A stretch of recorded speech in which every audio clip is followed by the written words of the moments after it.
2 Samuel chapter 16, verse 1. When David was a little past the top of the mountain, there was Ziba, the servant of Mephibosheth, who met him with a couple of saddled donkeys, and on them 200 loaves of bread, 100 clusters of raisins, 100 summer fruits, and a skin of wine. And the king said to Ziba, "What do you mean to do with these?"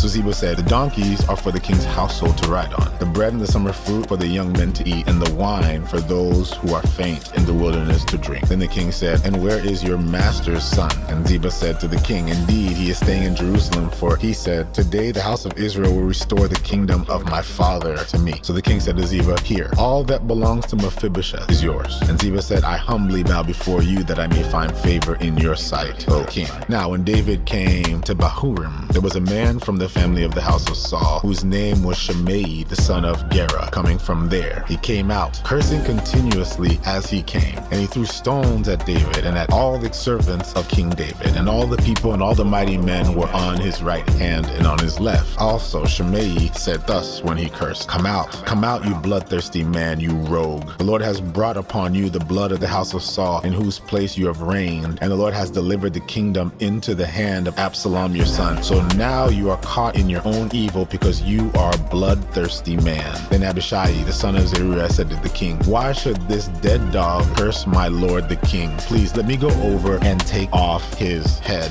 But the king said, "What have I to do with you, you sons of Zeruiah? So let him curse, because the Lord has said to him, 'Curse David.' Who then shall say, 'Why have you done so?'" And David said to Abishai and all his servants, "See how my son, who came from my own body, seeks my life. How much more now may this Benjamite? Let him alone, and let him curse, for so the Lord has ordered him. It may be that the Lord will look on my affliction, and that the Lord will repay me with good for his cursing this day." And David and his men went along the road. Shimei went along the hillside opposite him and cursed as he went, threw stones at him and picked up dust. Now the king and all the people who were with him became weary, so they refreshed themselves there. Meanwhile, Absalom and all the people, the men of Israel, came to Jerusalem, and Ahithophel was with them. And so it was, when Hushai the Archite, David's friend, came to Absalom, that Hushai said to Absalom, "Long live the king, long live the king." So Absalom said to Hushai, "Is this your loyalty to your friend? Why did you not go with your friend?" And Hushai said to Absalom, "No, but whom the Lord and his people and all the men of Israel choose, his I will be, and with him I will remain. Furthermore, whom shall I serve? Should I not serve in the presence of his son? As I have served in your father's presence, so will I be in your presence." Then Absalom said to Ahithophel, "Give advice as to what we should do." And Ahithophel said to Absalom,